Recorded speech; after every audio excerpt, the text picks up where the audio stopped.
Good morning to you all, and welcome to today's webinar on the Study in Europe initiative, a project that is supported by the European Commission and more specifically by the Directorate-General for Education and Culture, and which aims at promoting Europe as a study destination around the world. My name is Irina Ferenc. I'm working for the Academic Cooperation Association, or ACA in short, which is a Brussels-based stakeholder organization bringing together national-level promotion agencies from many European countries. ACA is also a part of the project consortium implementing the Study in Europe project together with the project leader, which is Campus France, the German Academic Exchange Service, or DAD, the Archimedes Foundation, the British Council, and Nuffic. And in this capacity, it will be my pleasure to moderate today's webinar, and as part of that role, to introduce you to our speaker lineup.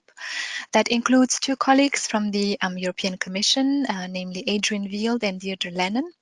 Both of them work as policy officers for DG Education and Culture in the International Cooperation Unit. Unfortunately, they couldn't be with us today for the broadcast proper, but they did record a video message for all of you, sharing the importance that the Study in Europe initiative has for the European Commission, as well as explaining some of the recent focus at the policy level of the EU on Africa and on collaboration with African higher education institutions.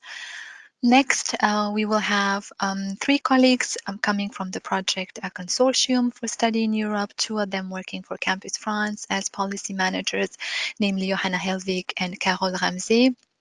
They will share information about the initiative as such on Study in Europe, as well as about one of the two upcoming higher education fairs that will be organized as part of the project consortium and framework, namely the fair on Ethiopia. They will be followed by Marijke van der Kleij, who works as a communication advisor for Nuffic in the Netherlands, who will be giving us an update on the plans towards the organization of the Study in Europe Fair in Nigeria that will take place next year. As we realize that Nigeria and Ethiopia are perhaps not very well known for quite a number of higher education institutions in continental Europe, we also have included in today's program representatives of two higher education institutions that are very experienced with working with higher education institutions in these two target countries, as well as with student recruitment from therein. So we have two representatives from the Université de la Réunion, namely Dr. Anne-Françoise Zatar-Gross, who is Vice President for International Relations, and then Aurélien Tertra, who works for the Office of International Relations and Regional Cooperation. They will be sharing with us their experience with cooperating with Ethiopia and with recruitment of Ethiopian students. They will be followed last but not least by Yusuf Kafo, who works as a regional manager for Africa and India at the University of Salford, which is a university based in Manchester, United Kingdom, with a long track record of collaboration with Nigeria and specifically with student recruitment from Nigeria. So likewise, Yusuf will be sharing with us his experience with working in the region. So this is the speakers lineup for today. In terms of format, we will have short presentations followed by sessions of questions and answers. Please actively engage throughout the webinar via the questions section of the platform. That is a place for you to let us know of any potential questions you might have or comments to the respective presentations. The recording of the webinar will be available afterwards, so no need to lose any time and attention now by taking notes or recording yourself. This will be shared afterwards. So thank you very much for your interest in joining us for today. In total, we should be up to 150 participants from over 30 countries, many of them from Europe, with a good representation from Greece, Lithuania, and Portugal in particular, but also with a few colleagues that have signed up and that are based in the two target countries that we will be discussing today, Ethiopia and Nigeria. Without further ado, I'd like to move on to the recording made by our colleagues from the European Commission, Adrian, Veale and Deirdre Lennan. Good morning everyone. My name is Adrian Veale. I work for the European Commission, the DG for Education, Culture, Youth and Sport here in Brussels. And I'm joined by my colleague Deirdre Lennan. We're happy to welcome you to this webinar. We're sorry we can't be there live, but we have specially recorded this message to thank you for being interested in attending our study fairs organised by the Study in Europe project. I think you're interested in the two upcoming fairs in Africa, in Ethiopia and Nigeria. So I'm here just to open the webinar, to explain very briefly about the objectives of Study in Europe. The idea is to boost Europe's internationalization in the higher education sector, and we do that through a range of ways, including, of course, Erasmus+. But we also want to make Europe a much more attractive study destination for students from outside Europe, and boost internationalization in that way.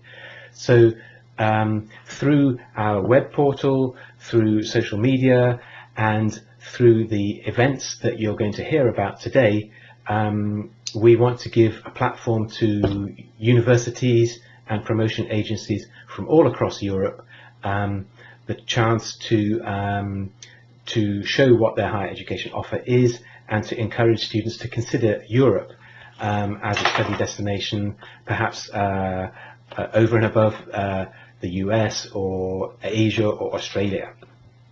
So we work with the national agencies that are doing that job in your country, and we offer that those options to you, a stand at one of our fairs. Now we select the areas we're going to work with a mix of two policies in mind. Firstly, obviously, we want to work in those areas where there is a demand from students and where there's interest from you as the European higher education institutions in recruiting. But we also have other EU policy objectives in mind, and the real policy priorities of the EU when it comes to external relations, relations with the rest of the world, tend these days to be focused on the neighbouring area, that's the neighbourhood area of the EU, but also increasingly Africa. And that's why we have in the second part of this Study in Europe project such a focus on Africa, with the webinars by the agencies and these two fairs. And that's why, if you're wondering, that's why Deirdre is next to me, because I think she's going to put that a little bit in context and explain why Africa is such an important policy priority for the EU, and also in the higher education sector, what we're trying to do. Thank you, Adrian. Yeah, I think, well, Europe has been a partner with Africa for many years, and your universities at least have worked with African universities for a long time, but it wasn't necessarily in a coordinated way. In the past, it was mainly on sort of traditional ties between universities, and that meant that the investment across the higher education sector in Africa was unbalanced. You know, there are universities which have plenty of cooperation and others which have much less. Now, the African Union has set an Agenda 2063, which is its continental agenda for sustainable development. And within that context, the EU and Africa are collaborating together because obviously a sustainable continent requires educated people. Now, we know that there is a very young and dynamic youth population on the continent. Universities are interested in collaborating together, and education and the importance of higher education, in particular in relationship to jobs, has been highlighted by President Juncker in the framework of the Africa-Europe Alliance on Investment and Jobs. Now, in that framework, mobility of students and academic staff is one of the key priorities, and what we would really like to encourage is collaboration together. Now, this is a collaboration on the one half through our programme, obviously through Erasmus, but member states are also collaborating together, be it through mobilities, scholarship opportunities, cooperation with Africa. At national level, at regional level, at continental level. And what we want to do is bring that together.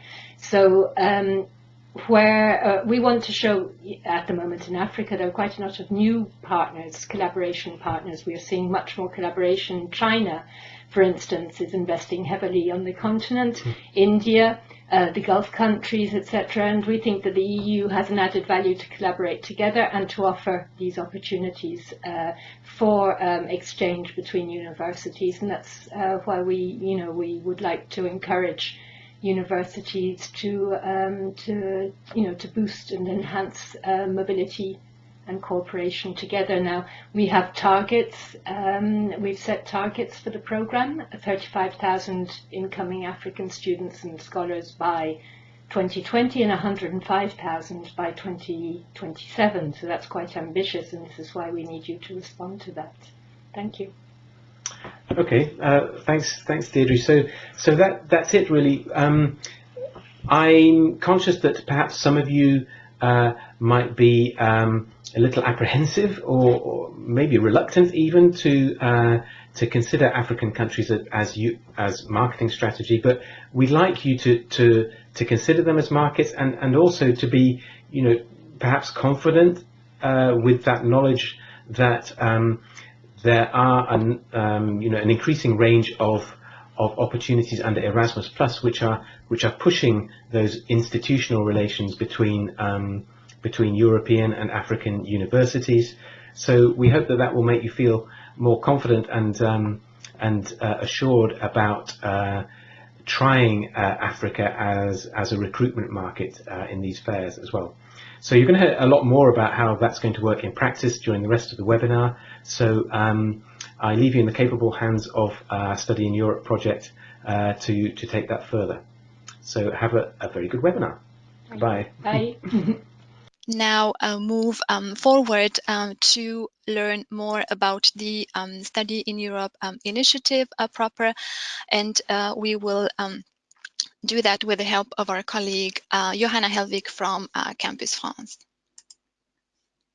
Okay. Good morning, everybody from Paris. So after having heard a little bit about the overall political context of Study in Europe, I will now present the concrete actions of the Study in Europe project to you. And perhaps we can move on to the next slide. It's not working from this thing. Yeah. So the project is contracted by the European Commission, by the Directorate-General Education and Culture for a duration of 3 years. We started in December 2017, so we are halfway through the project now.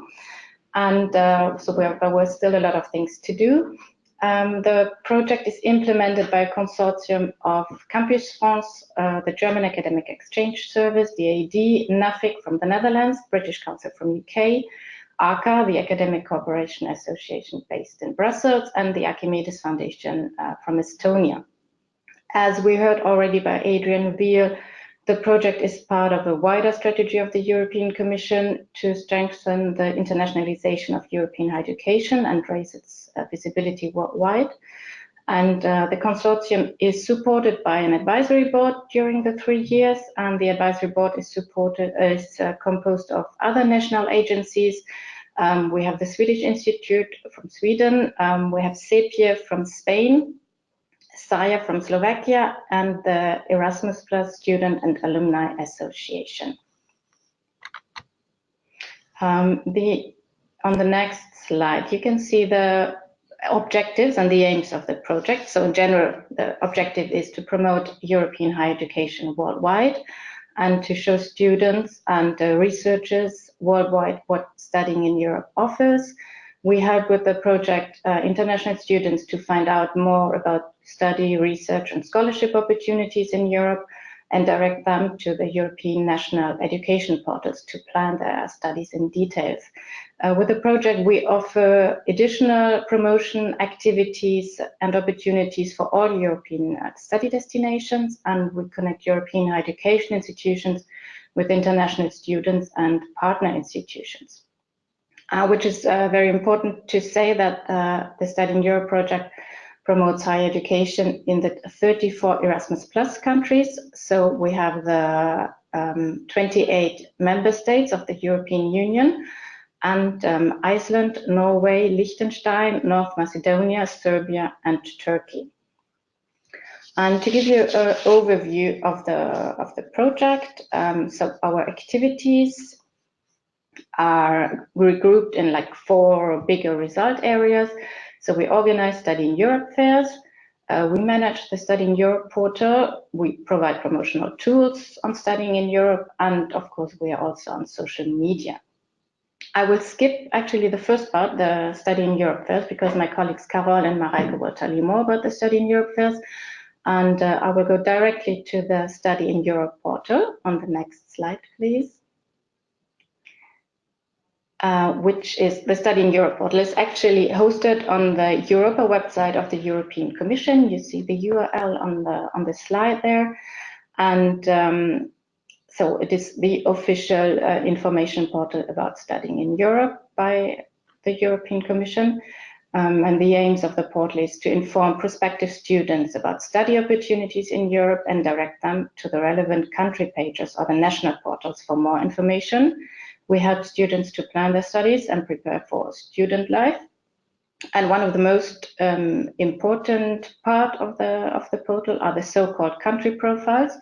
We have subpages for each of the 34 Erasmus Plus program countries. You see the little screenshot on the right side of the screen, the country profile for the Czech Republic. So on the country profile, there are more general information about the countries, and then again, it links to the national information portals. Like for Czech Republic, for example, it links to the Study in the Czech Republic website, where students find then more detailed information on the country.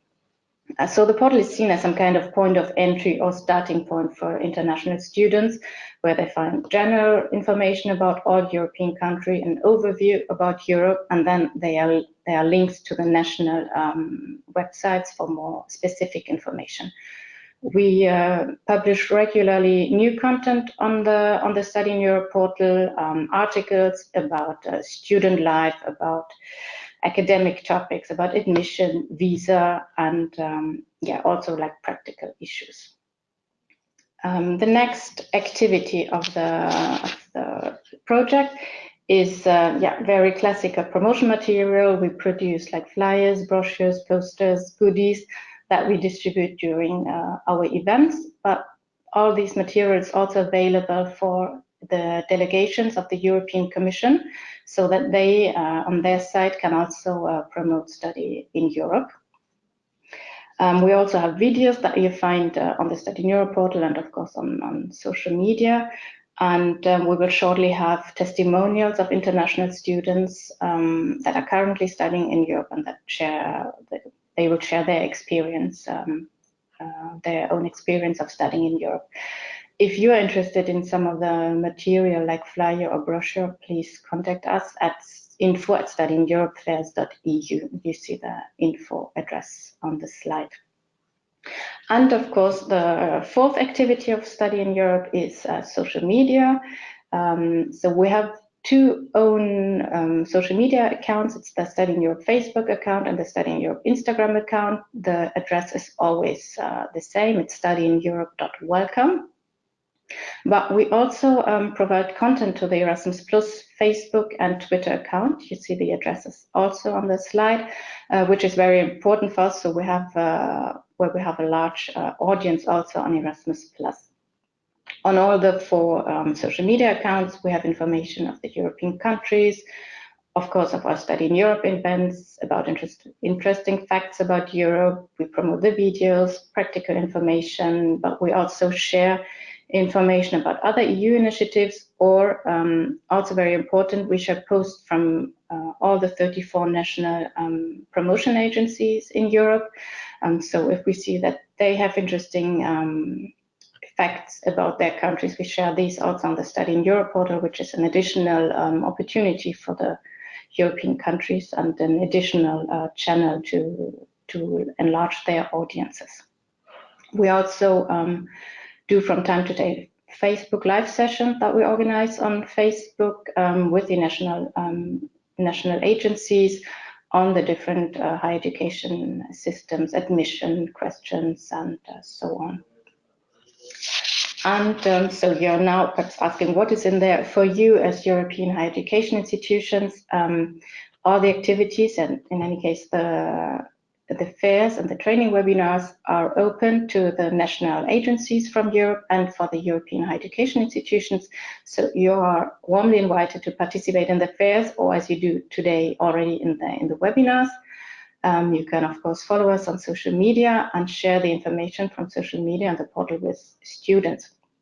But also for universities from outside of Europe, and I think today we have a lot of some of them among our audience.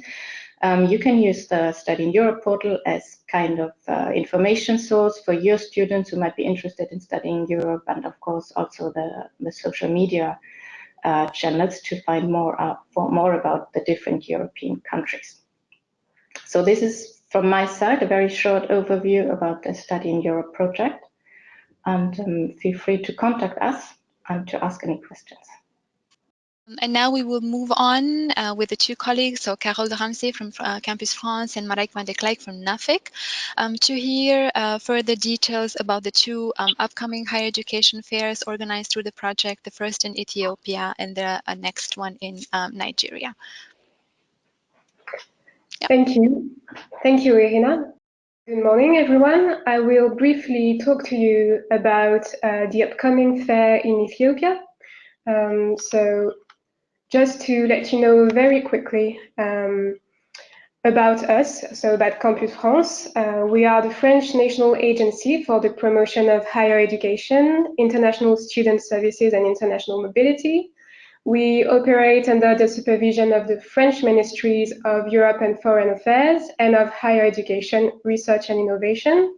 And we cooperate very closely with French higher education institutions and their associations and conferences. So our main missions are to promote and market French higher education in the world, to coordinate services for international students coming to study in France and scholars and researchers, and to manage international mobility programs for students, scholars, and research scientists. We are very lucky to have a network of 256 offices in 126 countries.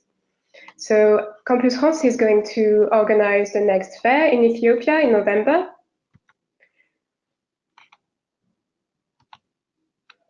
So just very practical information. It will be on a Saturday, the 16th of November, approximately from 9 to 6.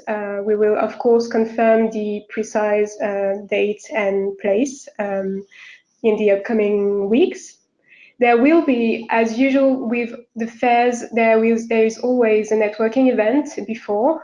So this will be on the 15th of November, so that European exhibitors can meet their Ethiopian counterparts from higher education institutions in Ethiopia and cooperate and forge new partnerships.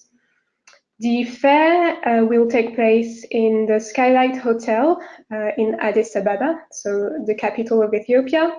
The Skylight is a new hotel that is located in a very busy area near the international airport in the Veale area, for those of you who may know Addis.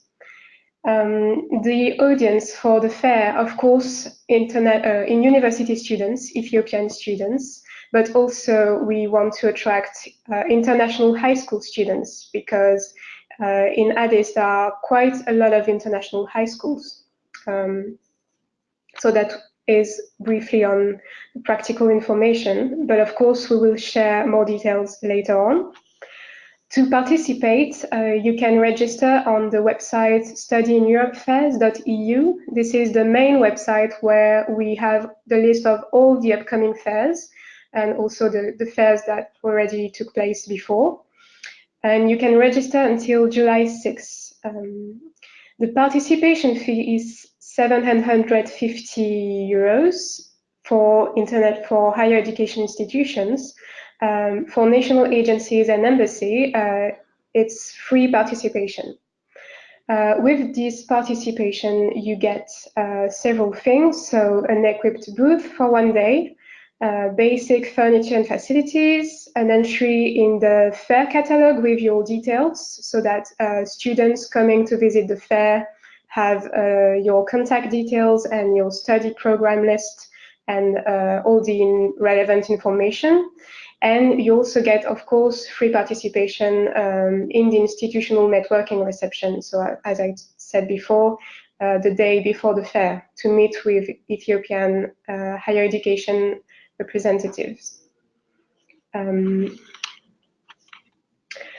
Just a few words about Ethiopia. So we chose to have a fair in Ethiopia because of several reasons. So there is quite a growing number of Ethiopian students, and the higher education sector is rapidly expanding in Ethiopia. It's one of, if not the fastest growing economy in the continent.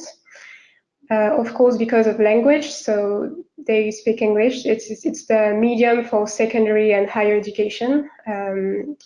And there is quite, of course, a big potential to move to Europe for their studies. So we chose Ethiopia for all of these reasons. On the Study in Europe Fair website, you will also find a document with quite a bit more information about Ethiopia on the registration page.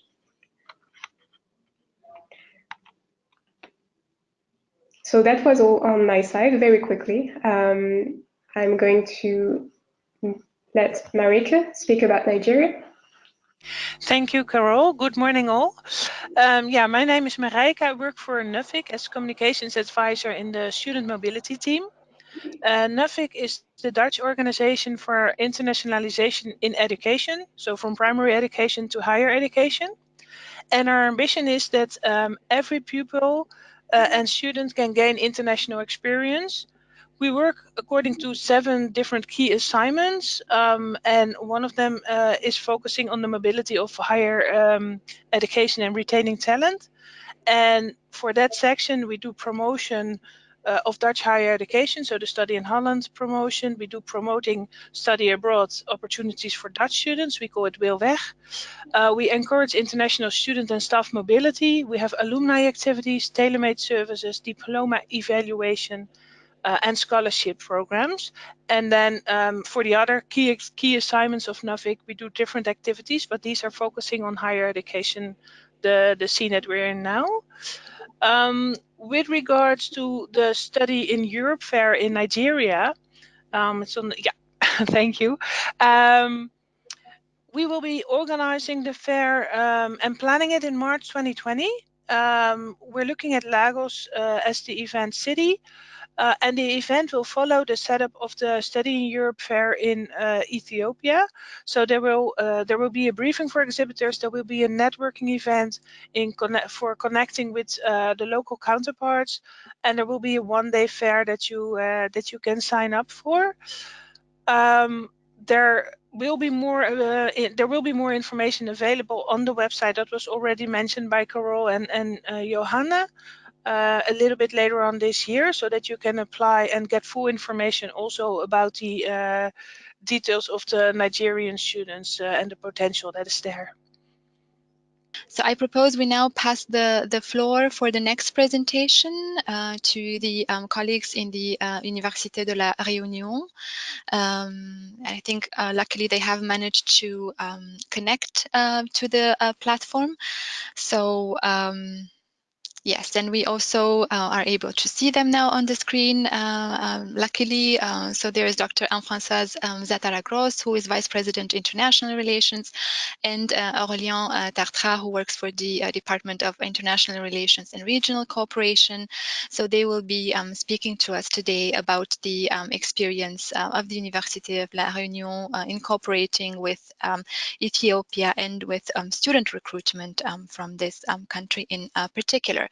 So with that being said, I'd like to pass the floor to you. Good morning, ladies and gentlemen.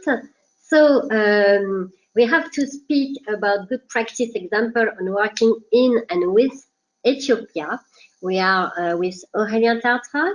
So he starts the communications, and after I can explain what it's important to work in and with Ethiopia. Thank you very much, Anne-Françoise. Hello to everyone. Can we go on the next slide, please? Wonderful, thank you. So during this presentation, we will try to show how Ethiopia is a particularly interesting country for higher education institution. If Ethiopia is one of the less advanced countries, the government plans to join the middle income countries by 2025, and it has the second highest GDP growth in sub-Saharan African countries in 2017. As you can see, the growth rate has been 10% for the last 10 years. And however, the economy has cyclical and structural weaknesses. If we could go on the next slide. Thank you. And the next one, I won't be long on. I won't talk on this one. Thank you. So one of the structural weaknesses is poverty. Income per capita in 2017 was $768, and one of the lower in the world. And as far as the Human Development Index ranking is concerned, we can see that it's 211 out of 228, which speaks for himself. However, the economic growth has been accompanied by real efforts in terms of human and social development, and the consequences can already be seen. 70% of the spending are on the social programs and poverty reduction, and the life expectancy has been increased of 10 years in the last decade. So on the next slide, we can focus on the education system. At the end of the secondary first cycle, there's a choice for the students. Either they go on the TVET, which is the Technical and Vocational Education Training on the right, or for the pupils who want to study in university, they follow a 2-year training, which is the secondary preparatory. And then at the end, they take the higher education entrance certificate examination. Based on their results during those this 2-year course and the final examination, the Ministry of Education, which is responsible for the higher education in Ethiopia, assigns every student to the various universities and faculties, which is a specificity of Ethiopia. And then the university cycle is organized as the British system. First, the bachelor's degree, which lasts usually 4 years. Then the master degrees last between 1.5 years to 2 years or 3 years if it's part-time. And then students can move on to PhD. And as you can see, the academic year starts in September and ends in June or July. Thank you very much. Thank you.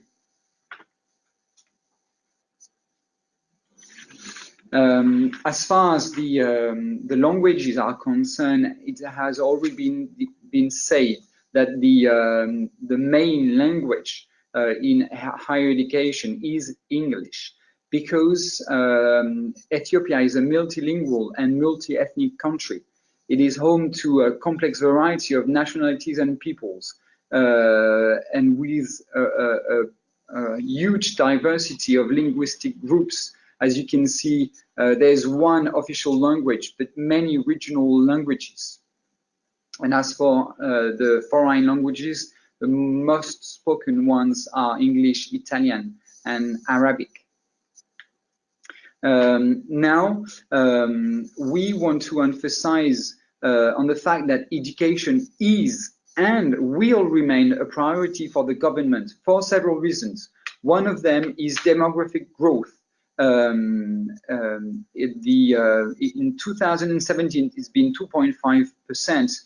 So in 2050, the population should be nearly 200 millions, as it is now 105 millions. The second reason why education will be a priority, it's because the population is fairly young. In 2007, people under 15 years of age accounted for 44% of the population.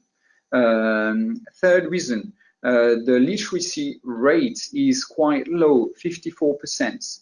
And four, Ethiopia is a rural country, as you can see on that graph, but the urban population is increasing fast.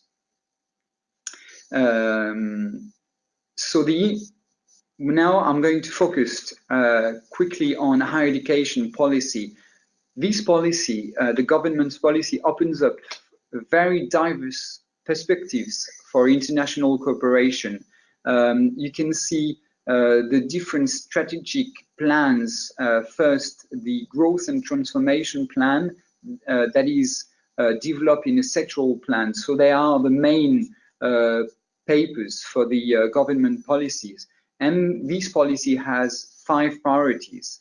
University expansion throughout the country, inclusive policy for women's access to university, improving the quality of education, strengthening the research capacities of universities, and finally, development of an international university cooperation network. And it is very important to say that Ethiopia has the oldest higher education system in Africa. We can see on the next slide that the government's policy is seen in the expenditure, as 27% of the total expenditure is spent on education, 47% of which is spent on higher education. The graph shows the fast growth in number in public universities from 2 before 1997 to nearly 33. It's shown to 32, but it's actually 33 universities nowadays, among which less than 10 are still under construction. And we can see in the figure of students that the increase in population is shown in the increase of number of students. We should be now above 800,000, and most of them are in bachelor degrees.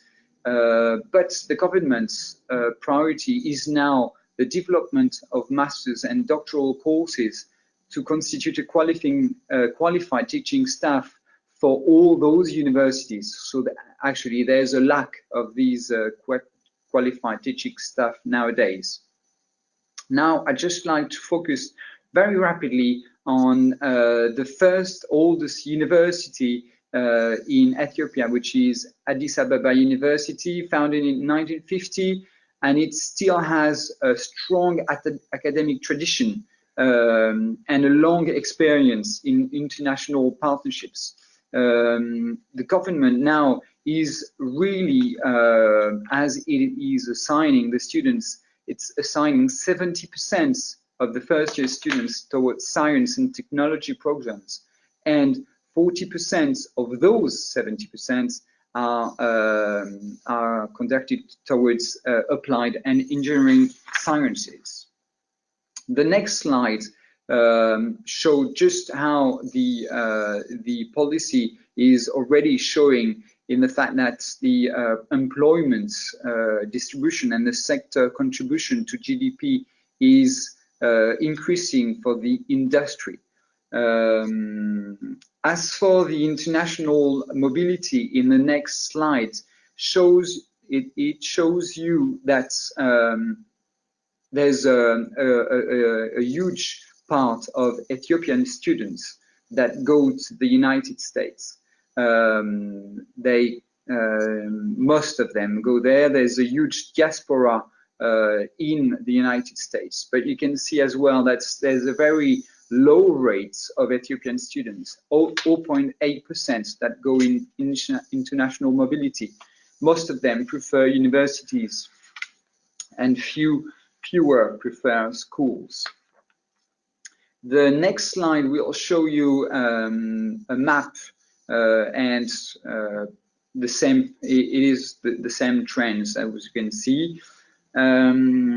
I would like then to move on the international education partners.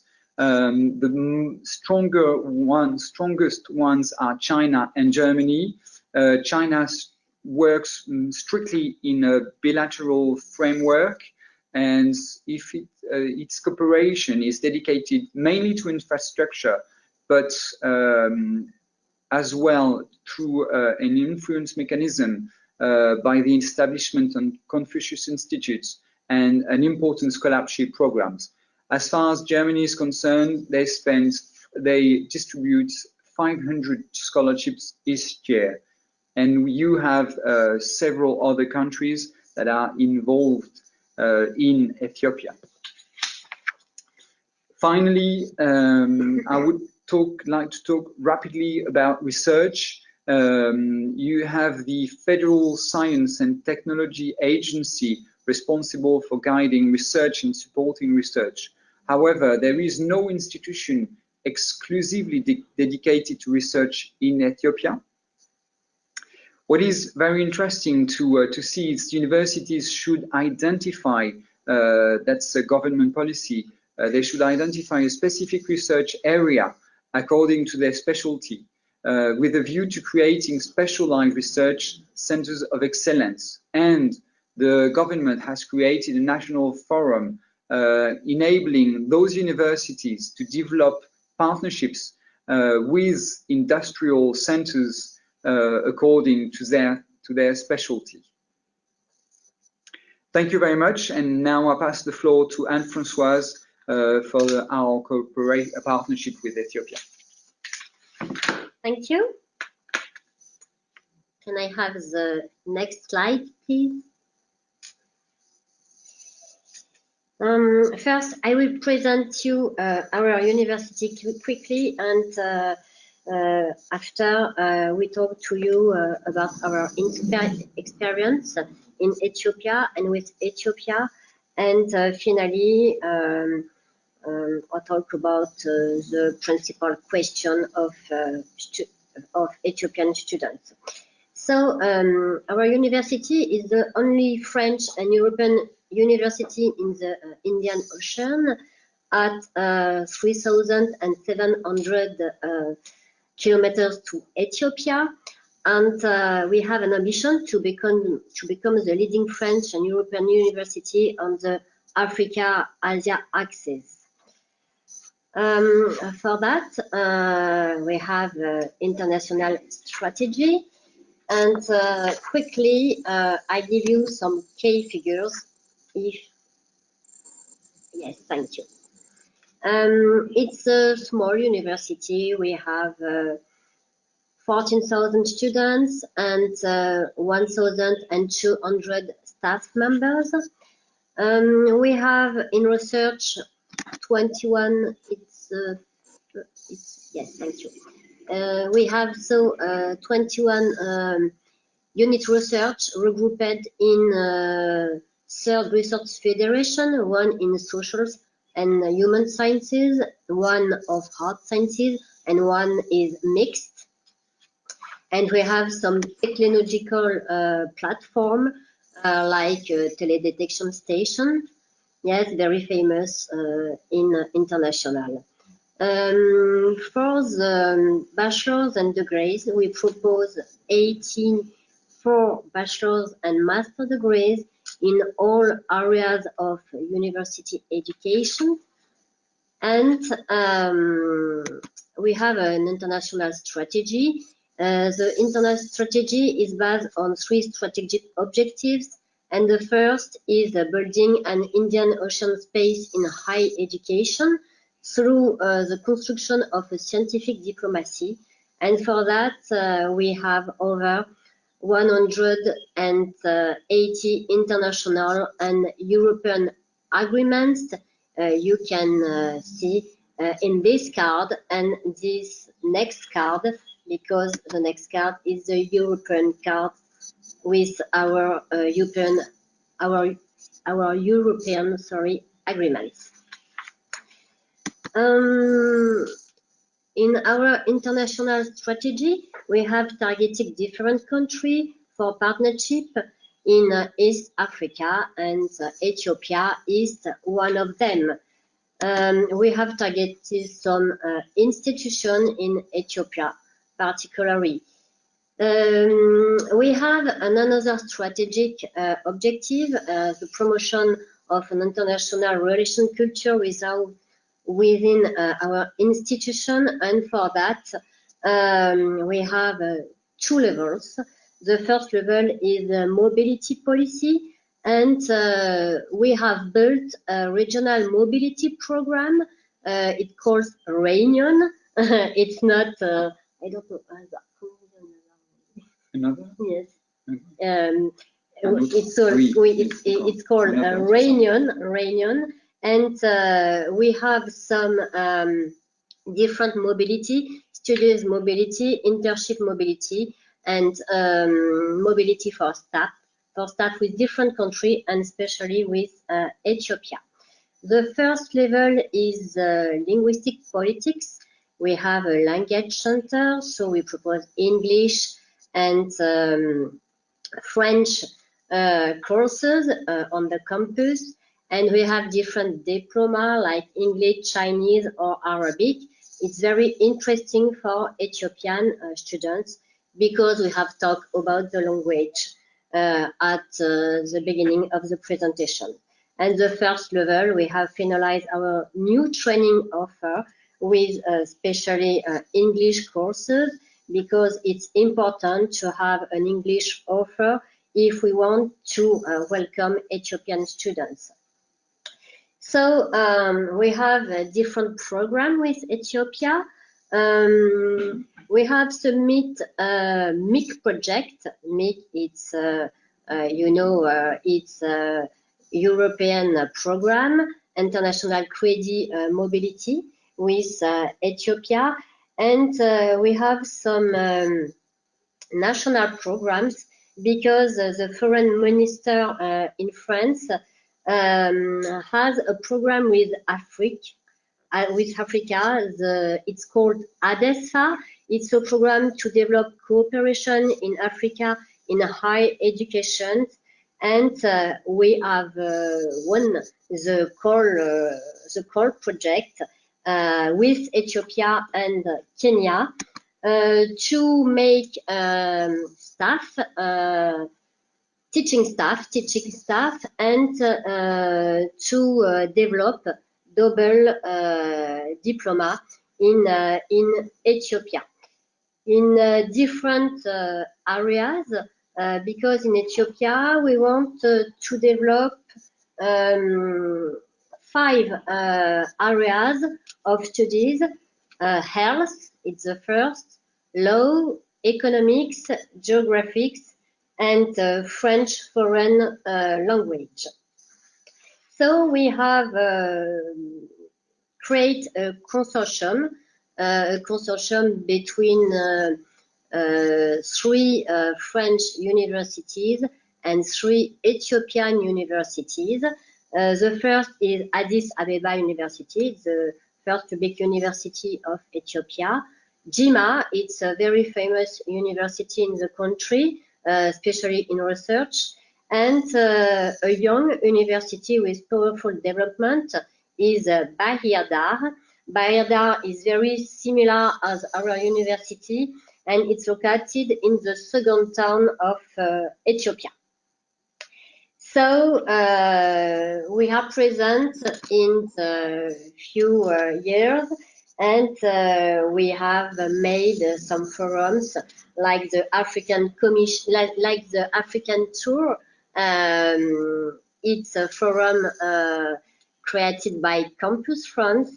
The first is in 2017, yes, and it's the first forum of higher education, French higher education in Ethiopia. So the different question asked by Ethiopian students are about their studies and their student life. The principal question is how much cost studies in Europe. There are how much fees, if there are some scholarships, what is the duration of the study, and they are very interesting in 3 areas: health, development studies, management, and after we have another area, it's new technology. They are very interesting by the quality of the higher education, so they pay attention to the university ranking, and they have a lot of questions about their life experience if they go to study abroad, and particularly in France. So they want to know how much costs the living and transportation, and what is the environment, especially question about religions, religion practice, and the traditional questions, if there are some restaurants, cafe, or voilà, question very classic. Sorry. I show you a map. Yes, thank you. For the visa, the mondial card, to show you if it's easy or not for the Ethiopian student to go and to study abroad. So you can see in Europe there are no difficulties. In France, particularly in Réunion Island, we have a very fantastic environment for studying, because it's a very peaceful island with infrastructure identical to that of Northern Europe, and an exceptional living environment, because we have a diversity of population, many cultures, and many traditions. So if I have a message to give you, I think it's very important to work with Ethiopia, because it's a high potential market with academic tradition. So go to work in and with Ethiopia. Thank you. Thank you very much to both of you for a very comprehensive presentation. And I think not only for sharing the experience of your university with working with Ethiopia, but also giving us a lot of contextual information about the country, higher education system, and student expectations. Now, going through the questions that were raised already in the chat part of the platform, there was a question related to profitability of degrees, speaking particularly about masters and PhDs, and the question was about the employment prospects once students acquire such a degree, for example, from the University of La Réunion, what are their employment prospects afterwards? Could you comment a bit on that based on the Ethiopian graduates that you have that have acquired degrees at your institution? The question meaning what is the future for a student from our university, Ethiopian student in our university coming back to Ethiopia and trying to get work? Is that correct? Yes. Yeah, exactly. Yeah. So what are the employment prospects once they have a French degree?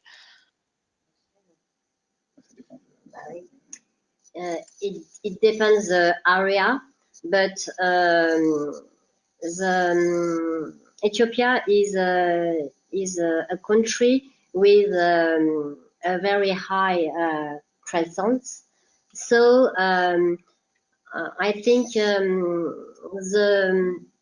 employment which is very important is in agriculture and in services. Okay. Very clear. There is also a question related to, and I don't know if that applies to Ethiopian applicants or also to Nigerian applicants. The question is not specific in that respect, but do you have any issues with fake diploma applications, and if so, how do you tackle the whole issue of credential evaluation from Ethiopian applicants? No, because it's a very good system in higher education. Okay. Yes. Very, yeah. For that. Okay, very, very clear. Thank you. And then maybe one last question for this round that came a bit earlier was related to the cost of programs. You mentioned different scholarships throughout the presentation, but I think the colleague asking the question was interested in having a range in terms of the cost of different programs. So could you give us an example from the University of La Réunion, maybe master programs, for example, of the affiliated cost?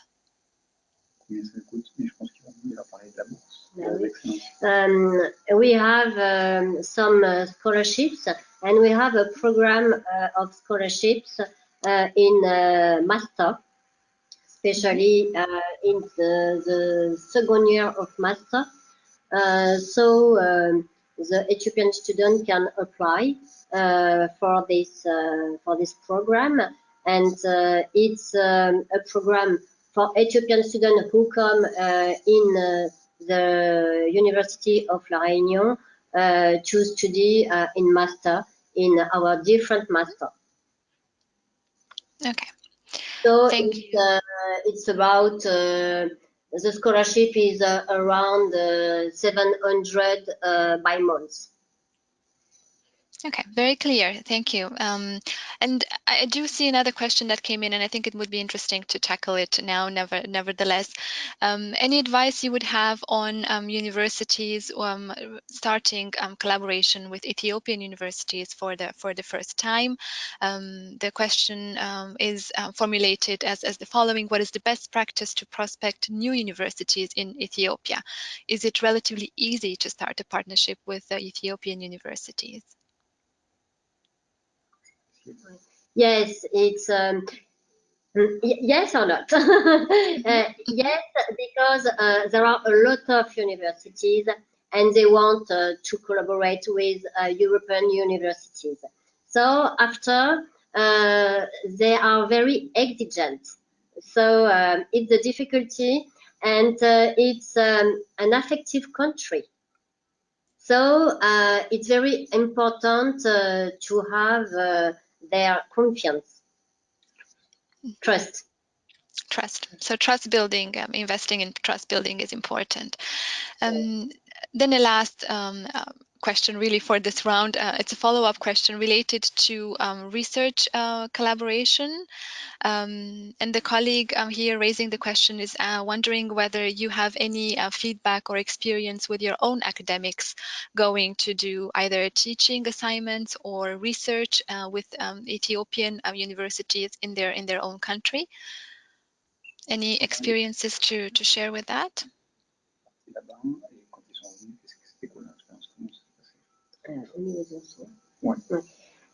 It's a very good experience, especially in teaching. In research, it depends. It depends the area, and it depends the universities. Yes, but we have an excellent experience in Ethiopia. Okay. Thank you so much again for sharing this experience with us. We will see maybe towards the end of the session, if we still have a few minutes, there might be more questions related to your experience. Move forward to also hear from our colleague at the University of Salford, based in Manchester, about the experience of this university in working in Nigeria. So Yusuf, the floor is yours. Thank you very much, Irina, and good morning or afternoon to everyone here. My name is Yusuf Kafo. I work for the University of Salford in Manchester. I'm the regional manager, so looking after the business development for the university, both in sub-Saharan Africa actually, and also in India. Now, in terms of over the next few minutes, I'm just going to quickly go over a couple of points in terms of higher education institutions looking to enter the Nigerian market for the first time. Now, Nigeria as a country is actually one of the most populous country in Africa. There is lots of opportunities for entering into the market. It's mainly based on oil when it comes to the resources. Oil is its biggest in terms of income, and also the banking, the finance and banking sector, and also telecoms as well. Unfortunately, obviously, during the economic crisis 2-3 years ago, it took a plummet, obviously due to the oil prices. However, the numbers currently and the statistics are showing improvement in Nigeria. So there are a lot of scope for entering the market. In terms of growth, I think as a university looking to enter the market, it's very promising, because the numbers of when you look at the population, young population, so between 14 to around 24, is actually on the rise. Nigeria is hopefully by 2050 is going to be the third populous country in the world, and I think that to itself shows that there is kind of opportunities there for you entering into the market. Now, coming into kind of education, there are lots of schools at the primary school, secondary school, and also universities in Nigeria. There are private universities and also federal universities and state universities as well. The education system follows a 6-3-3 education system, which is 6 years of primary school, 3 years of the lower secondary school, and then 3 years of a senior secondary school as well. After the completion of the 6-3-3 system, the students can then enter into university in Nigeria.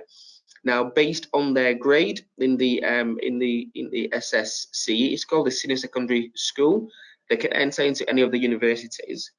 Most of the state or federal universities tend to be free or very cheap in terms of affordable in terms of tuition fees.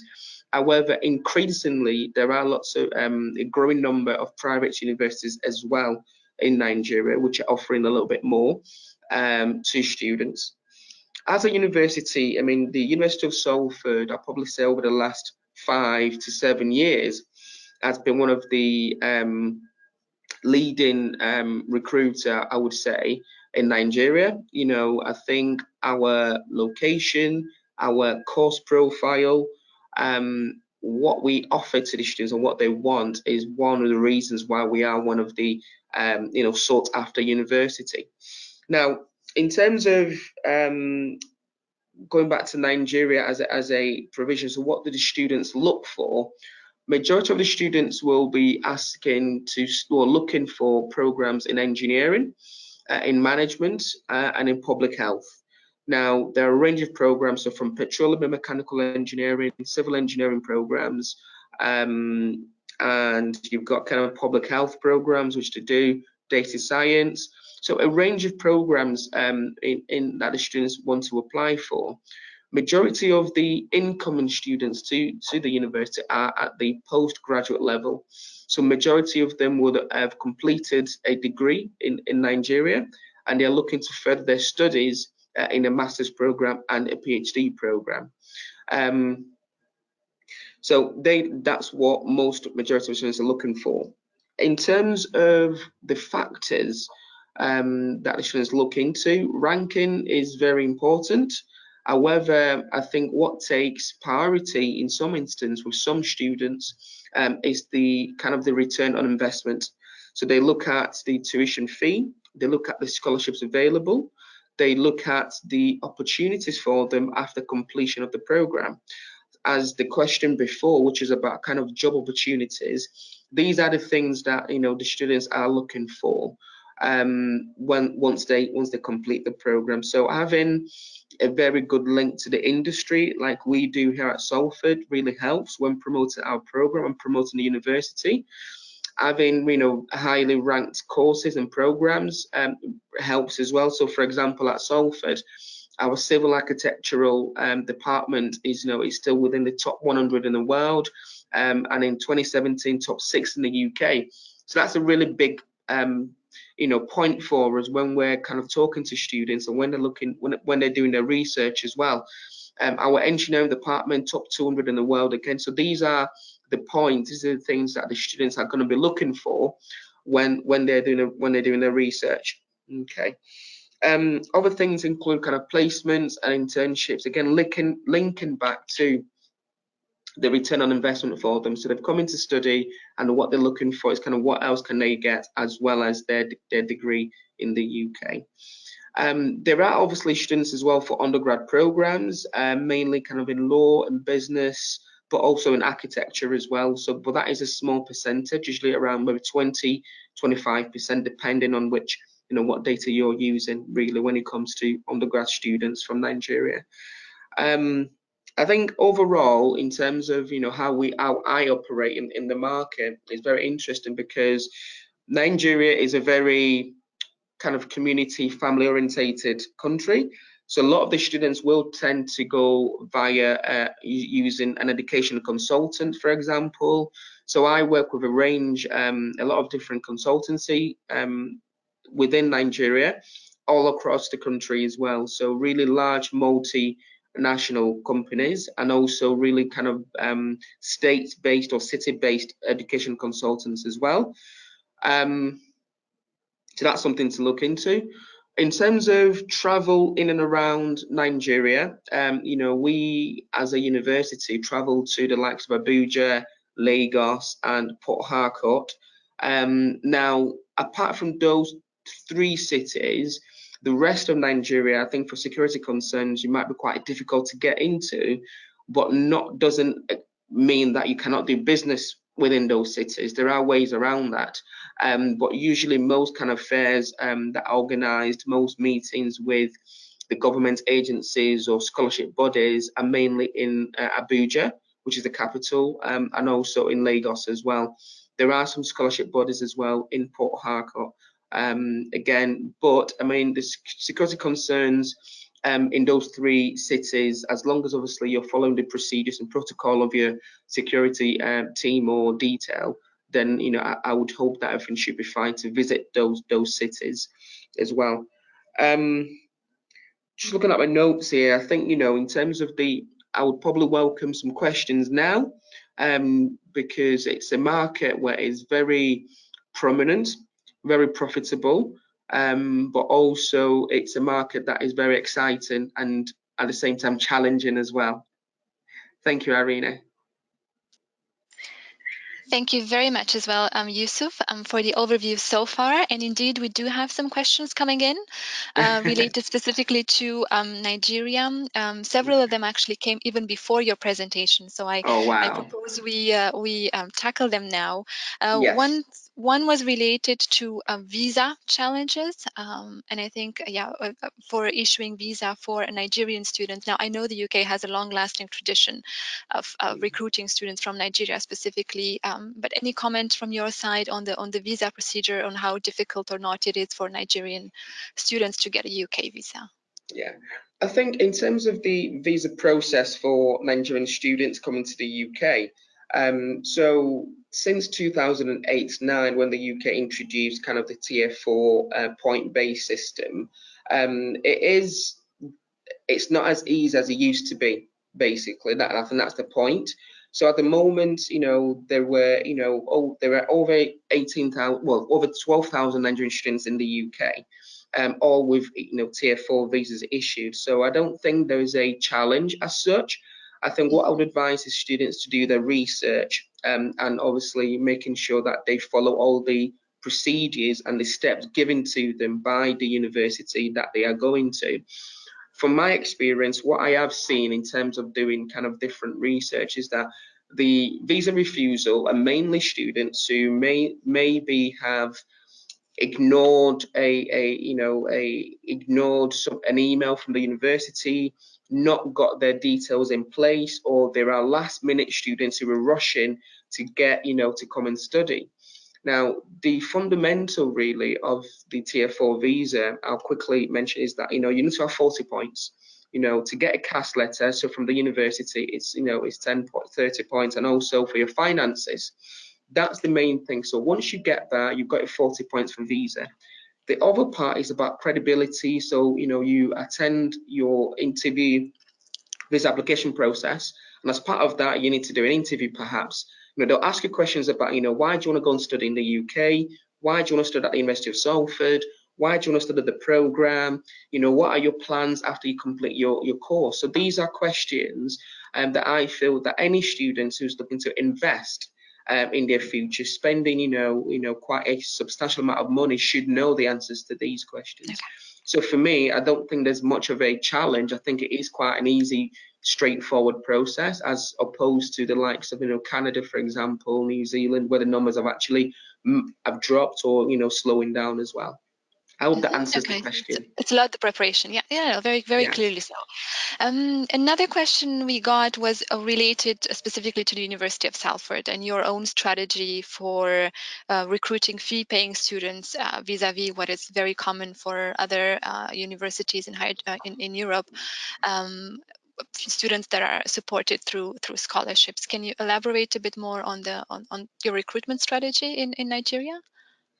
Yeah, I think, as a university, one of the things that we're trying to do here from Nigerian students is to provide an institution, a place for them to study, and hopefully to prepare them to enter the workplace. Fundamentally, our key strategy here at the University of Salford is based on industry collaboration project zones, which is where we are looking to ensure that all our programs have some form of industry placement or internship attached or linked to that.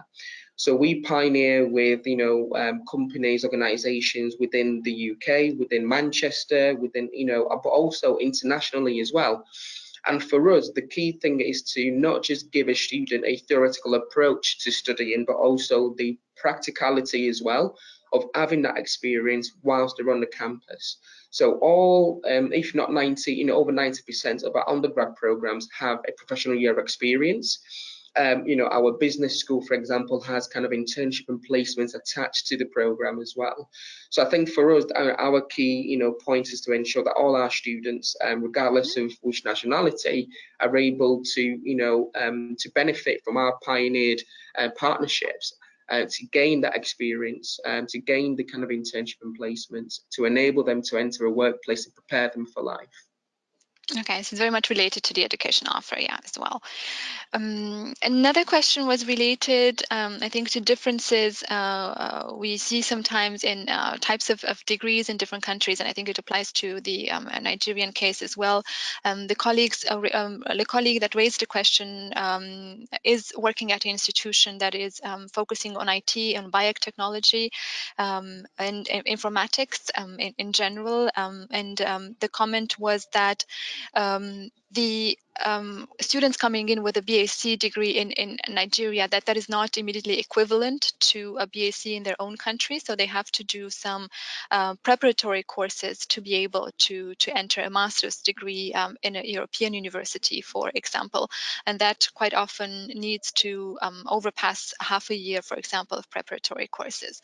Any experiences in the same fashion, or you don't really have this transition a problem in Salford? Yeah, I mean, it's very interesting, that question, because I think in the UK and for Salford, I think what we try and do, we work closely, collaboratively with our quality enhancement office and also our academic partners as well, teams as well.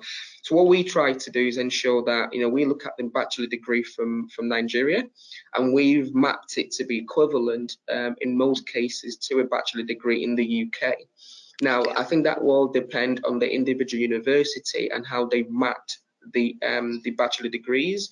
So, I mean, we don't have that issue here because majority of the students who completed their bachelor degree in Nigeria, so they've got a 4-year bachelor degree usually, can come directly into our programs. But that is based on the, substantial amount of work that's been done in the background previously based on mapping the programs. However, there are some courses where, if a student has done, a science-related program, but for example, our MSc in Occupational Safety Health program need some specific modules to be been studied. So within those kind of higher level or more niche programs, they may need to do some additional, program or modules, but most students coming in from Nigeria who have a bachelor degree can come directly into our programs. Okay, thank you. There we got a follow-up question in the meantime from the colleague that asked about your strategy, the University of Salford strategy for attracting fee-paying students, and there's an emphasis on how you make sure you attract quality fee-paying students. Can you elaborate a bit more on that? Yeah, I think as a university, one of the things we pride ourselves is to attract the best students. So from Nigeria, 3/4 of the kind of incoming students in the UK are self-funding.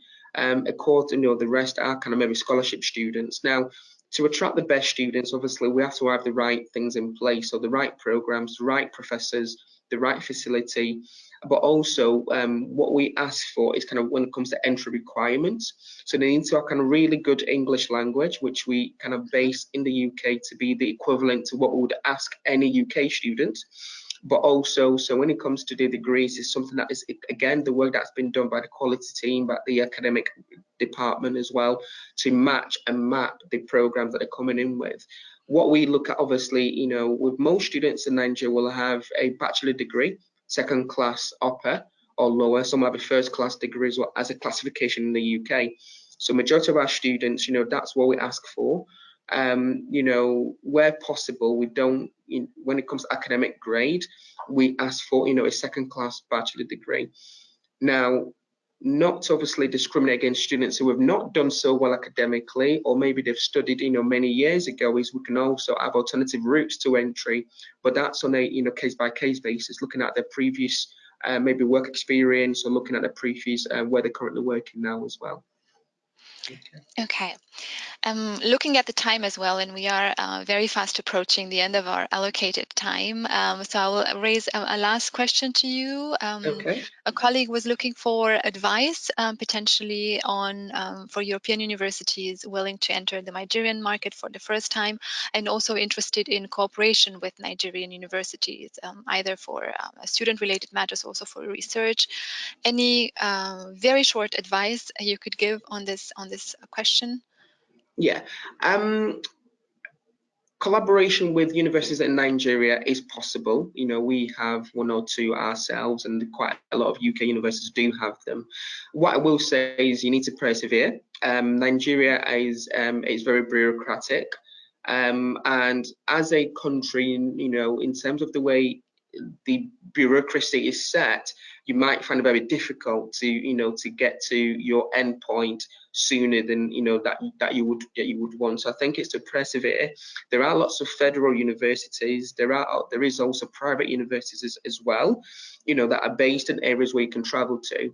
Also, you've got the Nigerian Universities Commission, the NUC, which oversees kind of the universities in Nigeria. So again, that'll be, you know, your first point of call if you want to.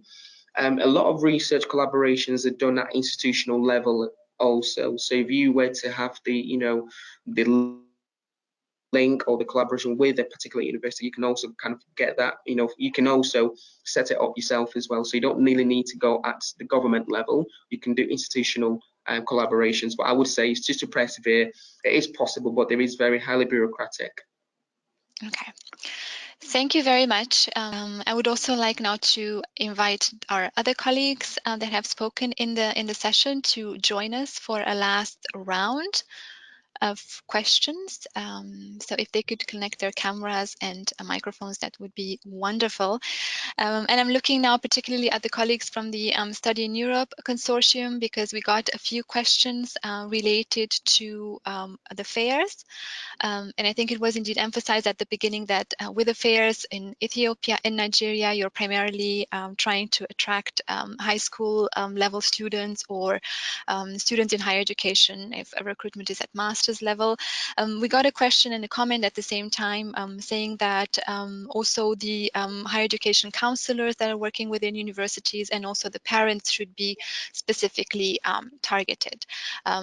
Would you like to respond to that, Johanna and Marijke, perhaps? Yes, in any case, so when we are targeting for the fairs students, we think, of course, of parents, because they have a very important role in the decision of the students where to study. So in the promotion campaign, they will be targeted as well. And also counselors, yeah. And in the high schools, international high schools, we will contact the counselors, and of course also in the universities, yes. Okay. Yep. And that will be the similar case for Nigeria as well. Okay. Yep. Wonderful. And we got also a question related to other fairs locations. Yeah, being part of the project, of course, I know the answer myself, but perhaps since you are in charge of organizing the different higher education fairs, you could answer that. So there seems to be some interest in other fairs in other countries, for example, in Kenya. So the question was basically what else is being planned in the project period. Yes, so there will be, in addition to the two physical, let's say, physical fairs in Ethiopia and in Nigeria, there will also be a webinar series. So that will target a few countries in Africa, including Kenya. And so this will take place in November as well. So I think it's just right after the Ethiopia fair, so the 19th of November. But you can check all the information on the Study in Europe Fair website for the dates and the countries targeted especially. Thank you very much to all of you. We are already a couple of minutes behind schedule or over our envisaged time. So I propose we bring the session to a close. And I also wanted to make some announcements about what's coming next after the webinar proper. You will receive in the course of the afternoon an evaluation form for the session today. And you will also receive very soon an edited recording of the webinar. We are aware that several of you experienced some technical problems also with the sound, so you were not able to hear very well, particularly the video we showed at the beginning from the colleagues from the European Commission. So the edited recording will solve all the issues and all the parts you will not have managed to hear very well during today's session. And indeed, as already mentioned by the colleagues in Campus France, when it comes to higher education fairs that are scheduled in the project, project, make sure to regularly check the Study in Europe Fairs platform for updates, because that will be main place of communication. We've tried to answer also in the session today as many of the questions that were raised as possible, but I'm afraid we skipped a few for time-related reasons. So in case you have any follow-up questions, please feel free to address the colleagues that were present with us here today, and here are the contact details of all of them. So I would like to thank very much to the speakers of today and to the ones listening in for having stayed with us until the end. And we very much hope to see you soon, either at one of the two higher education fairs that are part of the project, or at other higher education events in Europe or around the world. So thank you very much for your participation.